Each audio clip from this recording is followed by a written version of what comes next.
lei dar thung Inkhawm Ṭantu na lo ni le ta a Winia Pathianin hun thatak mai min pele a oran hote online in Zoom kal changin Inkhawm na hun kan nei le thi hi lom le a Pathian hena lom soila oran hote in zawain kanal paiso Krista mingin sibai seune Pathian sibai bukin atu thiang himingai thang u o kanun na lalpa chupakla ko chhunga song te u yang hin chupak u o kanun na lalpa chupakla athil ti that song chu thei ngel chu ani chuan kholo na song ngai dam thina inat na song ati dam thina boral na lakatai nun chu tlan thina ngil nei na le lai nat na te khum ti thin chia ika chu thil tha ina ti tlai thina chu ti chuan i tlai rol na chu puyanga siam tharin om le thin Pathian ma kunin tong trai u lalpa kan Pathian chungnung darmin mangai tu voini tholen ani ya Inkhawm na hun thatak mai Zoom kal tlanga kan nei le thewangin kan loma ine la lom thu kan ron soye lalpa kan Pathian kanom hun thewa tenangin min venga minom pui thina ba koin kan loma hetiang hun tha hun rem chang mang le the kan rom bang te po hian kan lom ma ine la lom thu kan ron soya Biak ina te Inkhawm thei lo mai la hetiang ma ni om na hun thewain pol ho na khol kal tlanga kan nei thei te hilalpa kan lom mani nang ma nai theya kan te hilalpa kan loma ina te chun enga thole nang chun fak fobang che samjek tuina lo te angin keimani chen na in theu te keimani na mun theu te po hi lalpa na mun alo ni a nang ma chen chil in alo ni a itanam mun kan siam te hilalpa kan chung ko tan te ko kan tan te a malsom na ni khongai na kan ron dila moine ka Inkhawm te nangin malsom la Zoom kal tlanga Inkhawm alo tel zong te thara mun ka tin min pol yang che chung chu kan lalpa du taki suam hing kan di le amen betuna chuan kan Inkhawm na min tan sak turin Lalṭanpuii lo som Pathian thu thiang him ilo chiarang u petera thon khat bungli chang sari atang hian nima sela thil zong top na chu anai to a chu wangin in tong trai thei nan ril rufel takpu in film khur ro u engdang zong ain in mangai ton war ro u mangai na in swal tam tak a khu si thina phun noi lovin in mi khwal ton ula mitinin thilpek in muang zelin Pathian khongai na tinreng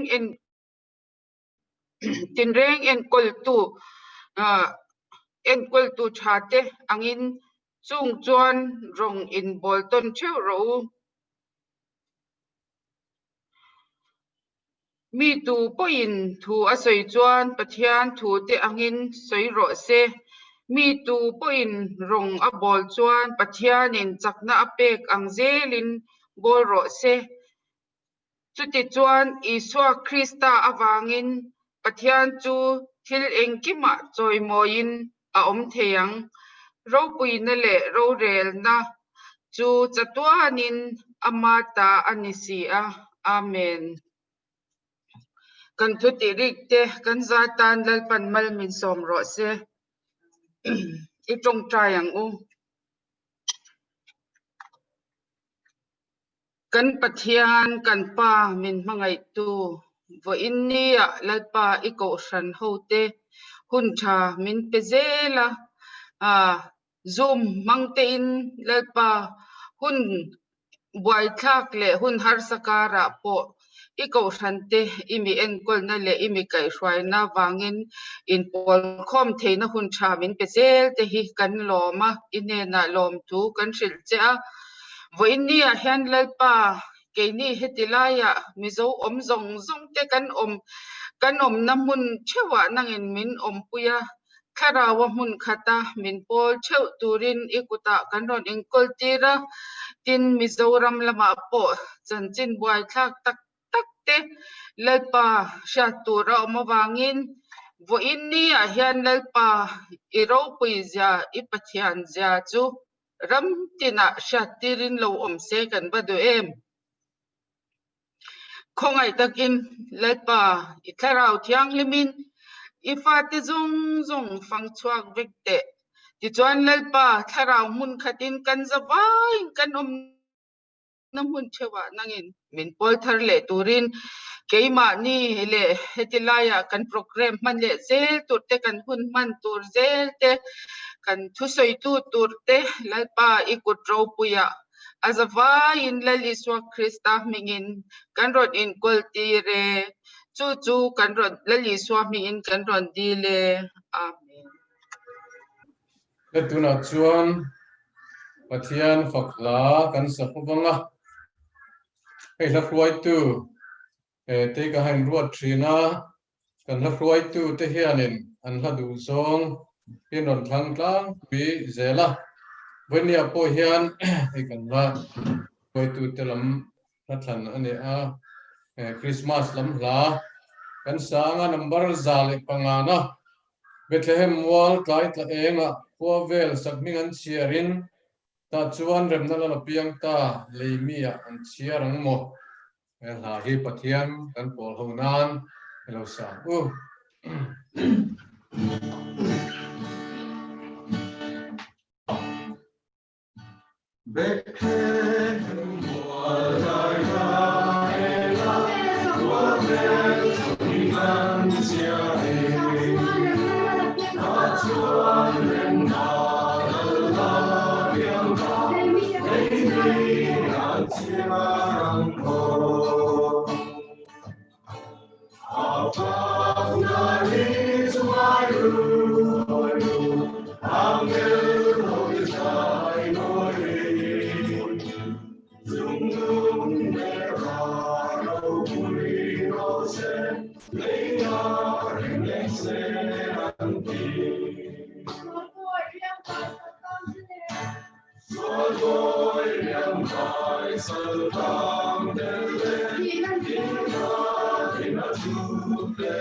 Venia kan la Hruaitu te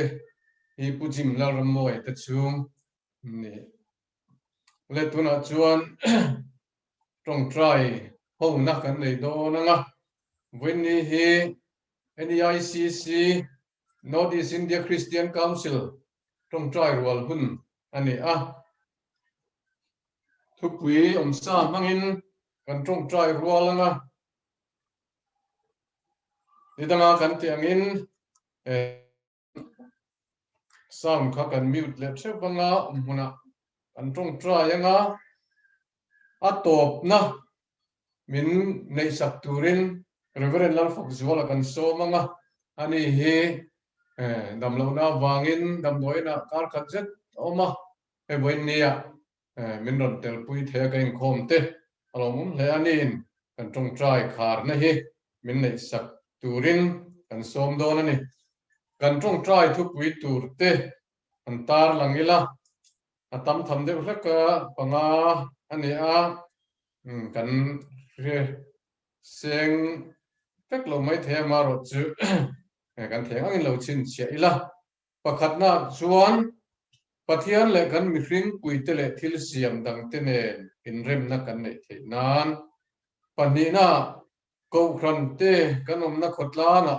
in rem na thu puang tu kan ni the nan pathum na NEICC Hruaitu te NEICC Youth Assembly Hruaitu te NEICC Women Assembly Hruaitu te le NEICC Office thok te palina NEICC a tel ko khran te Pathian ram ta na kan tho ho zel the nan le in pum khatna kan nei zel the nan pangana NEICC malak na Union Christian College le UCC Higher Secondary School te tan khang khagan thu pui nei te ni a hoi khat kan share le ngai Pathian le kan hring pui te le thil siam dang te ne nan rem na kan nei the nan ko khran te kanom na khotla nga in rem na thu pong tu kan ni the nan NEICC Hruaitu te NEICC Youth Assembly Hruaitu te NEICC Women Assembly Hruaitu te le NEICC Office thok te NEICC a tel ko khran te Pathian ram ta kan tho ho zel the nan le in pum khan na kan nei zel the nan NEICC malak na Union Christian College UCC Higher Secondary School Barapani tan phang khagan thu pui nei te ani a phang mang khan kan tong trai anga top na Reverend Lalrinsanga zualan min nei sak don nia tuna kan zain lo tong trai Lalpa kan Pathian ko khan ho te nang ma min op pui min kai hruaia in rem na rong bol na ro pui tak mai kan chan vowa kan kowa in hata chuin rem na rong bol na chu kan mi hring pui te chunga chau ni lovin thil siam dang zong zong te chunga chuin rem na rong bol na chu thok chuak zel turin kan kowa in hata ni chu rong bol na poi mo tak chu nang ma du da nang kan len chu zel theinan ku khan ho te min chan pui la ikharawin minom pui la min hruai la min chakeng che voina hian lalpa kan Pathian NEIC India mar chaka ko khanin zom khom te hruaitu zong song te tan kan dil puya lalpa kan Pathian an tha te ti chak saka yom puina le kai hruai dom tak office thok tu zong song tan te tin hruaitu lu ho tan te le tin ko khan pum pui tan te po kan di la ko khan te na sa zo ka kan lo in pum khata na sa zo ka rong bo la kan tho theu theina tan kan zawa in mangai na in min por kho min minom puyang che tin har sana chi rang rang te po ko khan ho ten kan to me ka hengkara hian in lungrua la thukhat vua in mangai to na chu rong bo na chu kan tho theinan nang man kan zawa in minom pui min kai hruai la khongai na le yom pui na kan chan hi midang te ne na pe chuak zel thei tur pui min chan puiam che in voin tai hian ko han ho te po ima kan on in lan non le a khongai takin nang ma du zong te zel thei turin nang man min ti sakla kovel ram sang sanga nang ma rong bo na thok tura ko kan ni chu ko na ro pui tak chu ko han ho tin kan len chua theinan khongai takin ikharau min mong pui min kai hloi zenang che lali su mingin chung chu kan ti le che amen le tuna chuan Thuhril kan ngai thato donanga bunia kan Thuhriltu tur hi Reverend Kem Vanlalpeka ani tuna lo som Pathian thu lo ngai thachun zom nga lila chân chin tra mà thay ziak bung som lệ pali chang som lệ pali atangin chân chin tra mà thay ziak bung som lệ pali chang som lệ pali atangin tin mi pui te chu atin tir vel chhungin akal ma a ral le lama local ma saturin sir tir te chu longa achuan lui tir ta ngala tin mi pui te chu trin tir nu in trong trai turin tlanga chuan hankal sanga tin tlai lam alo ni in chuta chuan ama chawin om ta a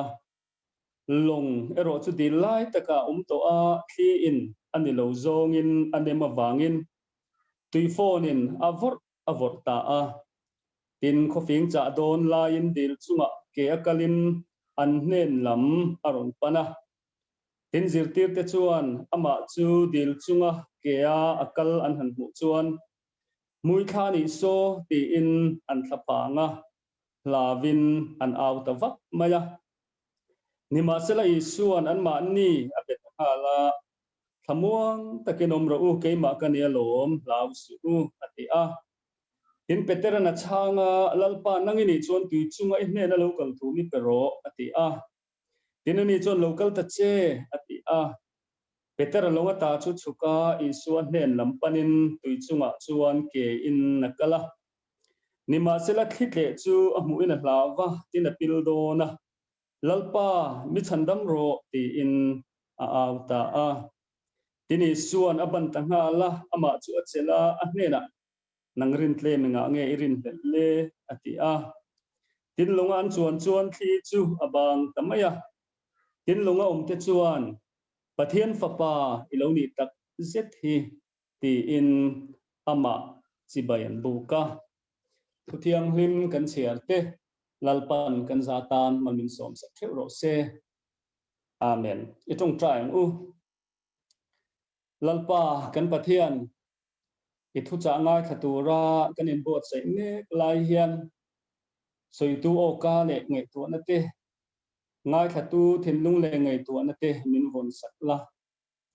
he thu cha mang hian kan zawa in tharawin min pol la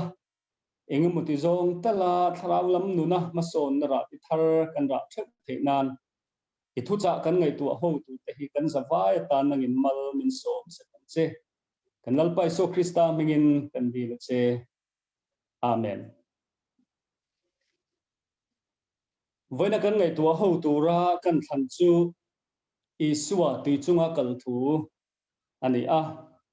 hei hi isua thil mak ti te zinga po alar pol tak mi soi kan riat fo sarmon kan ngai thak fo to na te poni kan ringa tina then the phei chuan a sarmon kan lo soi fo to te po ani ome voina hian he thu hi karil ruwa an oma chu wang chuan ke point kan thang le ani a i a thon thu hi chu kan thelar khop maya soi tam ka tum lova kan thria tangin he thil tui chung lali suwa kal hi lali suwa mi pui sanga a hrai nu lu ka thleng khani a dil kama galili dil kama lali suwa mi pui sanga a hraya tiang chuan changper panga le sangha pahnih mangin a hrai ni ti kan hria a khamia hrai zo tlai lama khan i suwa na zirtir te kha dil kam le lama lovakal turin ati a marka chuan rale lama betsaida khwalo kal masuturin atirti asoi nge a tiang chuan lali suwa thupek o yen dil rale lam an pana chutian kalai chuan dil lai velan thlen lai te poni mai theye thipui lo tle a an kal tum lo zong in anama dil lai a thipui le tui phone kara ti khan tui phone in avor leng kual ani rei tak zan khuwa deuh thoin kha thipui khan tur ni poina langa an mangan zia tur te po kan ei ro thiam mai ome chutia mangang me manom lai chuan lali suwa khowar don lama an ma ni lam panin tui chunga ke na ron kala an lo hlaw em maya mui tha ni so ten ti a thabar takin an aw ruai mai ni ma se lali suan an ma ni bia a ki ma khani lom hlaw su ti in a thamoana ti chuan long chunga lutin thipui te po abang zui ve ta ni ti kan mu a helai chung chang hian vona kan ngai tu hawa tan thil panga emo hanlak chu toy te hanlak chu kan du a thì han soi ngal tamai la pakhat na chuan zirtir te hi suwa thu pek o in dil ra le lama hian an kalani an mali du thuwa kal an ni lova lali suang in atir awanga kal ni ti kan soi du lai chu ni a mathai abung som pali chang som ni pahia khan chiang takin kan hu a tin mi puite chu trin tir vel chungina kalma ra le lama local ma saturin zirtir te chu longa chuan a chuan lui tir ta nga la ti kan mu a heta chuan lui tir ti he chong bulama po thu pek rong kai lam soina ani a sap chong ba bulama te po chu teng thau chu ani a an mani du thun lovin lali so thu pek o in dil ra le lama hian an kal ani kati hun lai boruak vel khan thiri la kati mi pui sanga lali so nan sai khan mi puin lali so kha an ngai sangin en mai ngai ro pui khopa teng chuan an choi moya chu mai ni lovin an mani chan chuak tura local tur an nga fa mesia khan ni ngei po in an fia a zohana je ka tang phei chuan zol nei khobela local tur ngei kha ni hi houla lai sia manguti in lala siam lui an tumani ti kan hone kha hun kha kan ngai tua thina zirtir te tan hen avan lu don em be o lali suwa choi moya om chuan an mani po khani ka an tan chon hun dom le hun ro puita alo ni don reng alo ni a hun lutak an chan san lai tak te po ani theo me isu khala la phei chon han siam se an ni ho po a minister engenga mo te chu ni mai theya an tan chuan kha hun rep chang hun rang ka chak te po te la asualin kan ring lova tin chu tiang ani theina tur chu zirtir te zinga khan a then chu Sudan nationalist anti zelo polami te pon oma hei suwa zirtir te zinga mi thadaya anti te tin simona kan tiang chi te kha Sudan nationalist anti zelo pol ami ten nge tin zirtir te zinga mi Sudan iskariota po kha kami polami thoni a soite po ani boka ani ho tan phei chon an nga fa khum te thira lo thir mesia amani obet tu rom sarkar obet na nuai chan chuak tu nge nia hanrin la han siam kha a phurom don hle ani ma se chu tiang hun limom le phurom lu tu ka na chon la li suan nang ni chu dil ra le lama het lo vakal ma saru tin thu pe a chu tiang hun tha zong song chuan tan hun ro pui a chu kalsanin dil ra le lama la li su thu pe ko in longin an kalta ne amaro chu isu thu pe ko nge kal ni ma sela khipui hian anuai sip mai ne heta chiang te me mai chu isu thu pe ko mo anung zui tu ni mo hian har sana khipui hian har sana khipui hi kan pumpel veklem lo ti ni a torna le hetiang har sana han ma chom hian ngai to na engwang nge ti hi a lo lun hal zung mai an nat na kan han tok emo kan be se lo deuh kan chunga thil lo thlen po hian engwang nge ti kha kan dil ro zo na om thina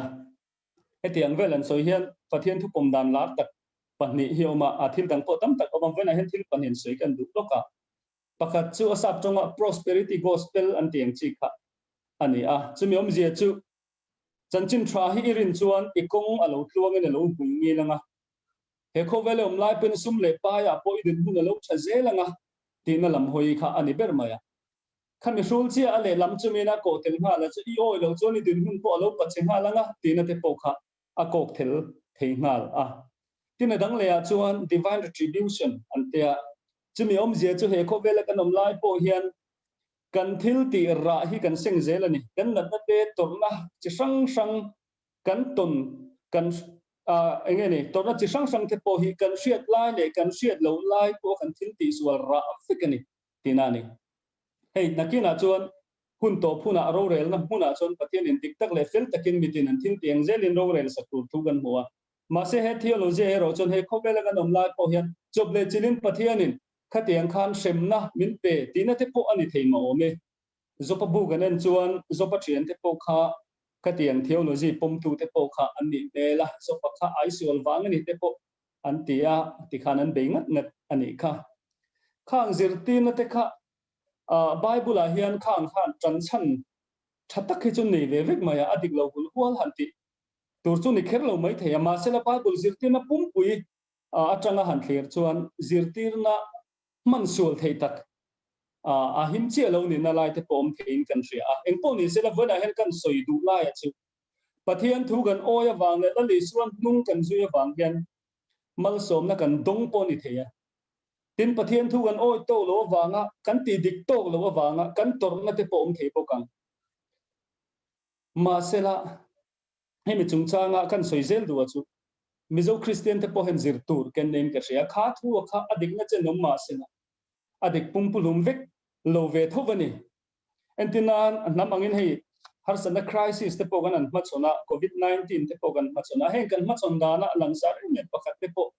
a heng divine retribution kan tiang chi te po apol nik lek themo ti te ka ngai tu na pakhata chon alo oma Pathian kan sol ema wanga Pathian min semna niang tiang zong ngai tu na oma chu wang chon simila a heng thri the alo chiang le ma yang ti te po kha mun chen khata chon kan ngai khak tam pol te po ani na lai oma ni adik na chen chu om the om nge amaro chu hetiang crisis kan machona har sanna mimal le chung ko le khotlang ram khen po kan machon kara kan ring ro om reng tu ra tha kan fiat chu hetiang thil hi hetiang theology hian heng khar sanna kara hian machon turin eng angchi nge chakna min pek ti te ha cholna le khamon na dam na tak tak hi min thlenem ti te khang machon thei tur han ke ma nge chakna thar min pem ti te karin ro hen zo na om reng thin ani kan soi war du lai chu natna emo har san nai motor na sang kan sunga lo thleng te hi kan sual wanga semna ani vek kherlo ti hi ni zona bung ko chang khata chang thuma pen pira chang mit tel la le so na ti dam chung chang a po chu chiang takin kan huwa zona an zo khan la le son hemi hi na ti sol heklo anu le pa na ti sol heklo Pathian na tho chunga allan na tur zo kan ni he ti mai ni he hi zirtir te chunga po hian adika lali so thupek ang thapanom nuwa po khipuin anoi tho ani kongle lama tanga thlir phei chuan lali so nung zui hi chan na te tor na te mol pho na te lali so nung zui hian aking tel ani apanina chuan zirtir te hian rei tak khipuyan tuar mithiam ten an soidan chuan an khipui tor hun so hi dar ka ruk atanga dar kar kwa in kar om vela ngai ani a tuipuya avon chan tu dangom to chuang lova khatianga thipui na satak mai han tuara tuifon na loan khu lup tur han ngai to khan minute rei lo te po ya rei don hen kan ring kho zirtir te hian dar kar ruk atanga dar kar kwa emolai mai khipuyan tur ni in mithiam ten an chuta hemi tun tum hemi ma po hian lali suau khan dila bok hian khipui hian tuar towa hemi ba ma de lok hian chumi tum chuan lali suwa an zinga oma longkila mu hi la chanchin kan sheka an lawe ema an kai thowa zirtir tu kan boral hi poiti lovem ni anti a lali suwa lo thowa khipui a hawa are ngal ta duk mai ni ti kan mu a ma se tun tuma khipuyang tor ero hi chu an ma ni mai nan tuara lali suwa om ve tolo an zinga lali suwa om lova lali suwa te la tuar an ni to lova an ma ni in khipui hi zana an tuar ni ara phlak le in ka ringa an dil rukil khata chuan lali suwa tel ve se ti aman ngai vung phone te po kha obin kan ringa tin ni suwa hova khipuen lo tora lali suan ati a haure dan ti po kha ngai to in ka ringa tin ni suwa ngai pon mani Ṭanpuii tura lo lang thu tur a khipui ron haure sak tura han ngai to na te po kha an nei mai the ma se dar kar liama eng ma ala dang lam chuan lo khipui lan la sareng tuila phone lup mai dar kar dang liam le a Pathian na thon chunga polo lang chong lo trong trai ve te bon ka ring ti chuan khipui khan la tuar zela dar kar dang liam le dar kar ru vel zet an tor nuwa po khan khipui kha ala thorenga tui phone khan ala vur lup mangang em in khalaya khan an lo mani an theina zong in an num na chan him tumin an beanga an taksa le an ril ru ha zia le chau to zia tu kha kan ngai tu thiam phakin ka ring lali so ni nga tinge apan mai lo marka buruk chan somni pareta khan isu hian an boi je kha amuring ani ti kan mu a masela an mani hi Ṭanpuii khipui kha haure sak mai reng lova a chan chuak mai lo va khovar don lama chok da ka ru nu a chok khan an mani lampan in akal chok ani kan bible pum pui hi han enila Pathian mi tena Pathian be se na satak ne na allo ma rei thin zia te po hi mun tam taka kan huwa sarin Pathian thu tiam fa pa pek ani huntu atan kum tam taka nga ka Pathianin a I kha atangin a chitam tak kha tu gala sia mang che te na brahmane na thu tiama sarir chang ya kha chi kha lo tha lo pung tu ran ne ma se kum tam tak an nga ka tin chu mai ni lova Davida kha lal turin zon ne Samuel an shek tia athi atanga kum som pangana emovela chong khan lal tak tak ania tin sam je ga te po hian an se la pum tam tak kan mu chu mang ang takanom na muna Ṭanpuii tura Pathian na una lalpa min Ṭanpuii turin man hom che tia man mo em Pathian Ṭanpuii tura an au na an ngen na mun tam taka po kan mo ne tin thu thung tharla ma the pokan muthowa lazara dam lo kan tura mar tu na win an ngen khan lalpa mangai dam lo veti in an nge ni an tira mi an mi an vasil tira masala li sun kha chanchin na shera chang khan ni ala khotlai lui ni lazar dam lo kan tura kal pheichuan lazara kha alo thi man nge to ni ka chu tiang chon bible a hian Pathian hi chitlai mangi o hanti turang deuh hi thil hi kan mu fo mai eng wange Pathian hi chemong thenin kan se tero keni po har sanna le mang an na kan han to ka changchon Pathian he na kan chong cha ya chan na kan ril angin alo theng mai lo wa covid-19 te po hi ko san ho point chong cha ro a re thina te po voi tam kan thela voin thleng hian hem Bangalore te chuan tun nai deuh khan the mena ke sik an niam ve ta deuh setania apung tual chu ani ber mai eng wange kan chong chan kha Pathian in a set lo vem ni ti te po kha zonom lum the khang zong kha achane ro chu kan thevek lo a chang chon ki mani ngein kan ma chona thil tam tak chung har san chu kan ma chona kan zir chu te nan Pathian hian hun rem chang tha zok min pein khang te kha rei tak min tor ti ti na ni mai them ti te po ngai tu na chona oma eng po ni sela kan hriat phak lo hria a kan mu phak lo mu tu hian min mang ya wang hian kan ta na thalo turin thila tingai lo ti ro chu kan rin thlat apoimo lali suwa lazara damlo kan tura kal khan tlai to mishing ngai to na chona thiman to ma se Pathian ro puina de tho ro pui na satta kalolan chua the na turin Pathian in hong chang kai ta nili pon tlai se enting a hasiam tu na ti ka apuna theng avaro pui e malati thobin kan nga lel ang hian lo theng zung lo ma sela Pathian hian kan ma mo to kin kan chunga kan thana tur hian remaruwa taro rel zelani ti kan rin tlat apoi moin ka sia apathum na chuan lali suwa kha zirti te khan mui thlai monti kan thre tangin dila zan kuwa in itimaya an mani nu na chan so tumin an be an ha le ang khofing cha don lai vel chuan khipui tui phone ka an mani lampanin lali so chu tui chunga aron kalta kolan phenga kolan phezo zo kara khan an lom kar ha em kara na hoyana khatem kol phenga khan tui puya machine rom am local an han bu khan zirti te khan an hlawe em mai mui kha ni so te nan au ta vak mang pe em nan au fakani ti kan hun tui pui huai emo dil huaya an mai mai the chumi tui pui huai le dil huai na tho awang chon khang pui le ro pui te po kha lo thok me te pon nai ni mai the la hen mak ang reng ve de mai chu lali so zirtir te hi lali so ke bula hun rei tak lo to an ni a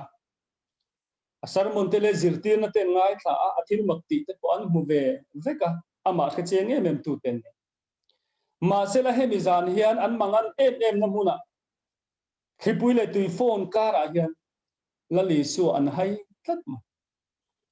mui thlai monti lali su khan hai tlat mai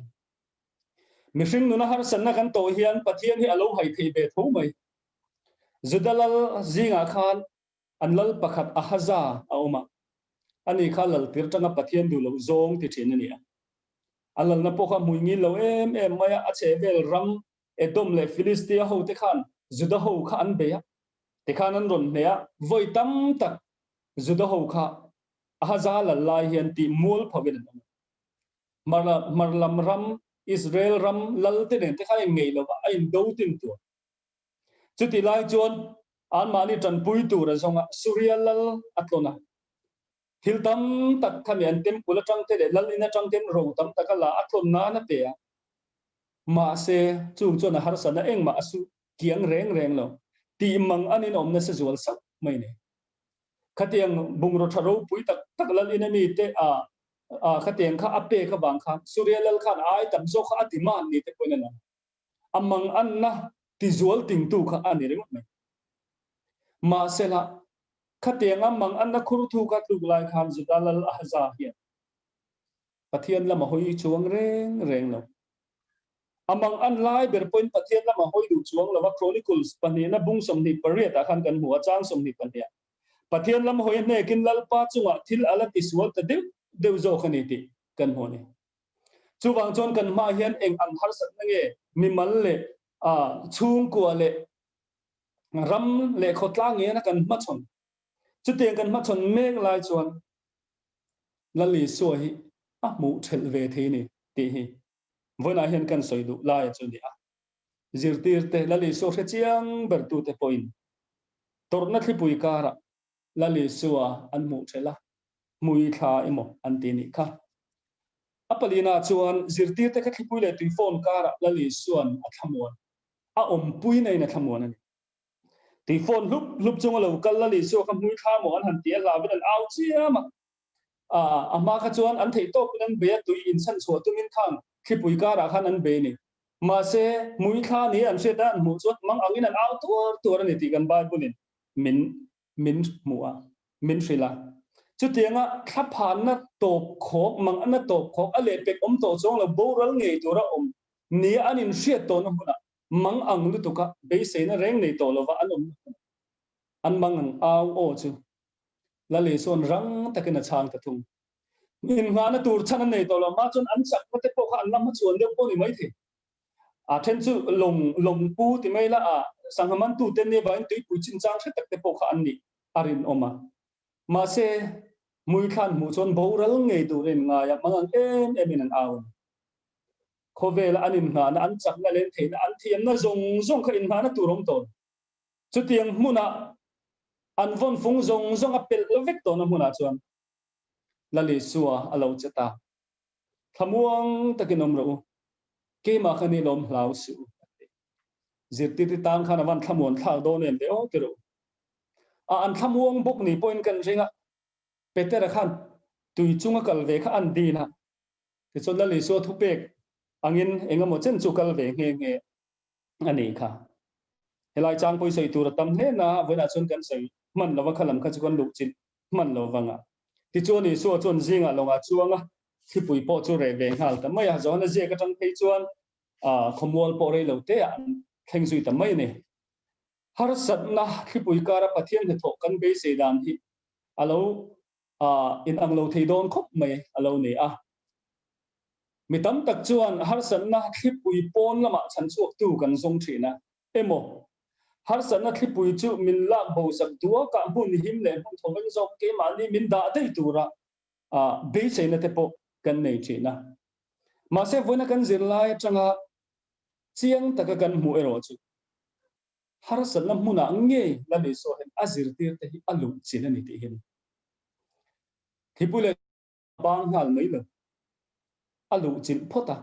thipui kara ro pui kara tui phone lup kara khan ama lani suange kha zirtir te panin lo kala chu an torna le an mang an mun nge a chuan lali suan puina in aron thamon ani chulai chu aro pui le in ka sia keni po har sanna emogan ma chon hian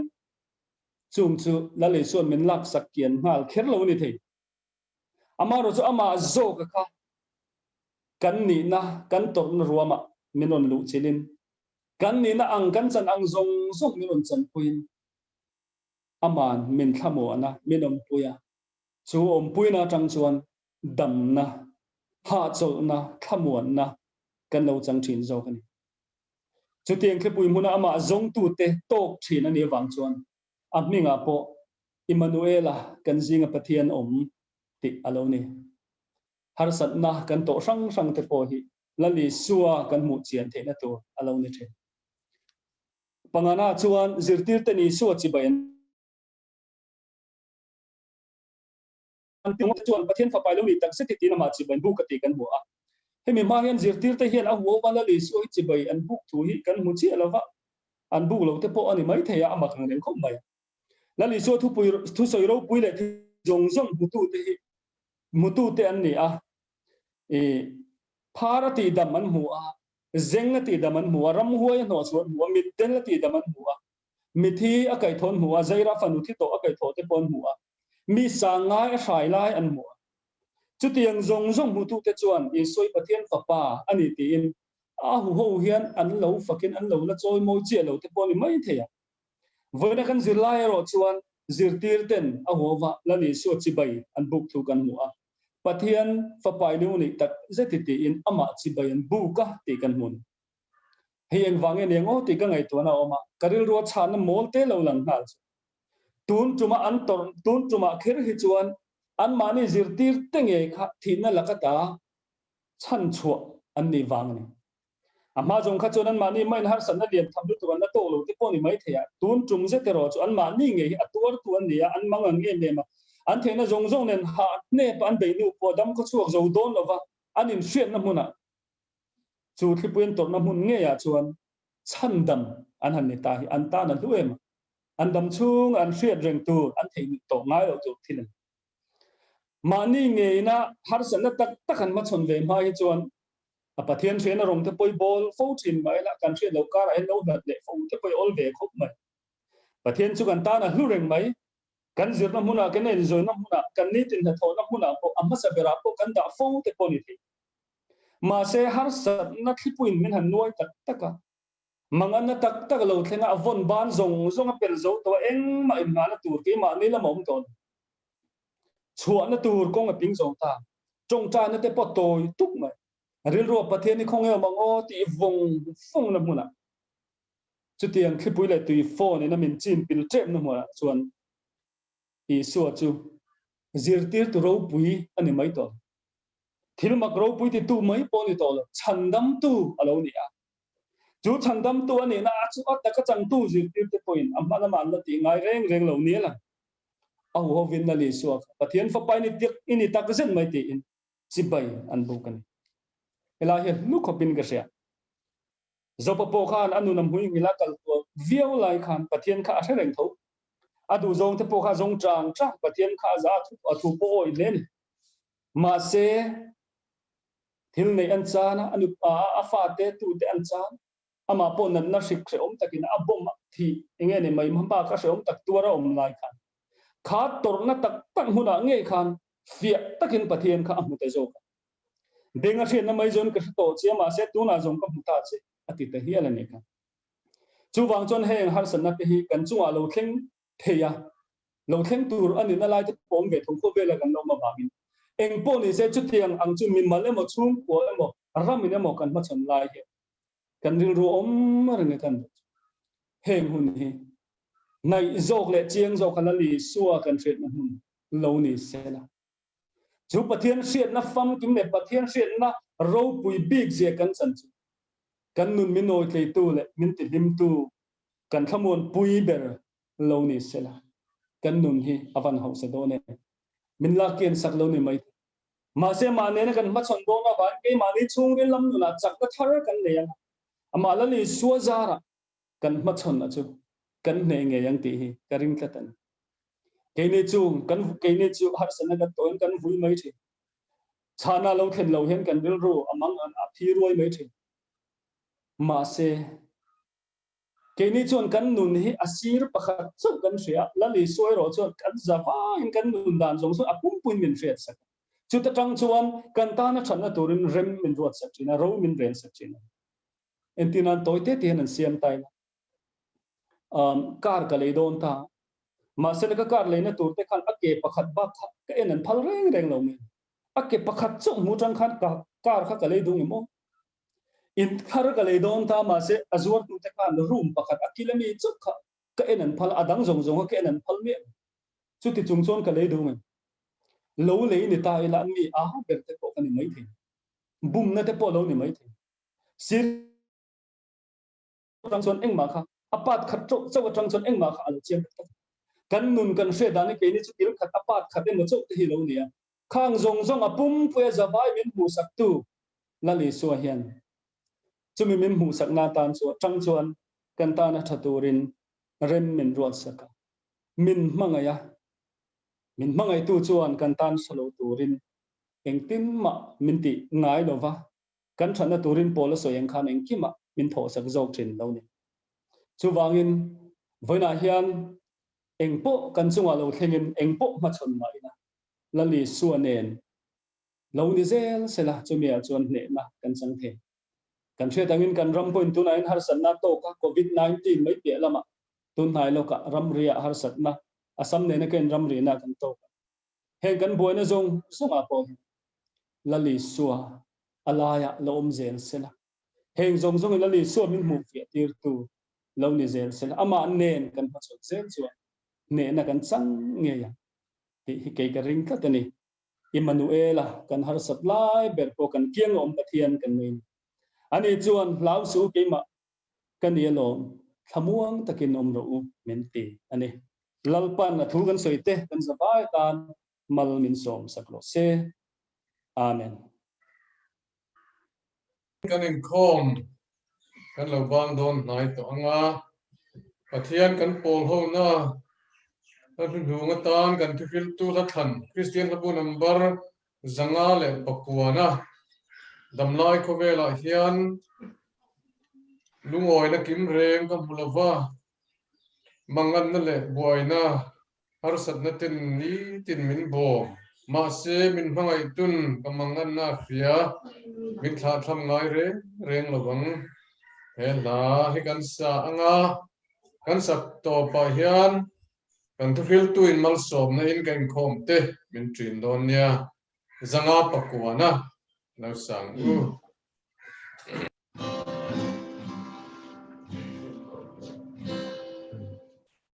Đầm lai quê lai kia lung ngồi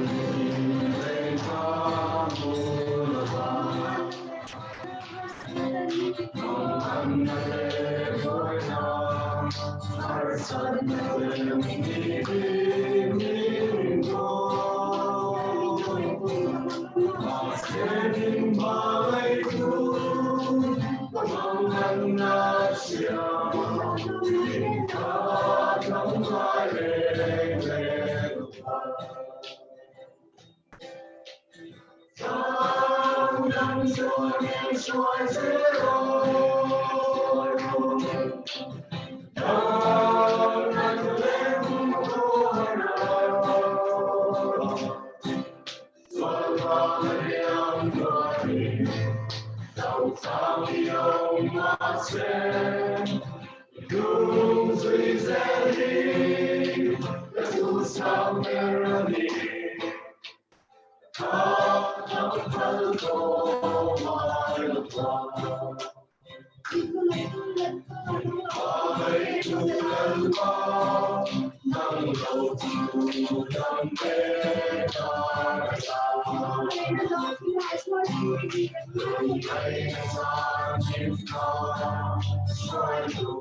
nung hồi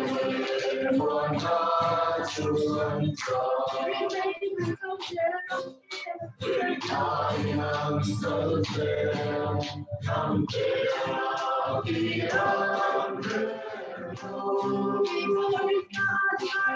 để tôi ta đi ra tu để tu đi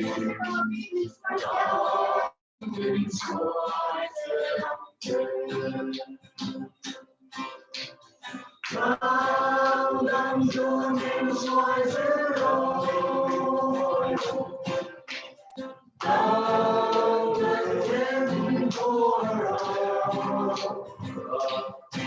xoay qua miệng qua đi dẫu sao đi ông mà sẽ đúng duy thế đi tu sao đi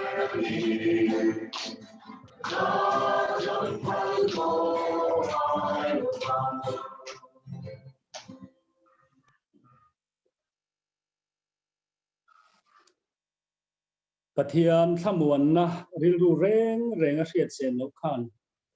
in thin lung le in ngai ton te chu Krista Yesu a chuan ven sak cheu sela pa le fa pa le tharau thiang lim Pathian en kim te the om puina le ke hruai na mal som sak na le thamuan na dom tak te chu in zan ne na tu na tang kum khua in lom reng ro se amen.